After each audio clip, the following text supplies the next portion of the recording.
सिंहासनाचा मोहन पडला राजमहाली कधी जीवना अडकला त्याजुनी सगळे ऐशोआराम रात्रीची करुणी नींद हराम हो त्याजुनी सगळे ऐशोआराम रात्रीची करुणी नींद हराम बाहेर पडला मर्द गडी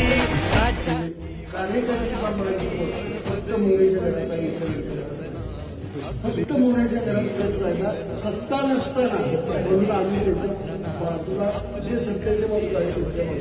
आता एकटा पडलाय राजा अशा चांगुलपणाची कसली सजा एकटा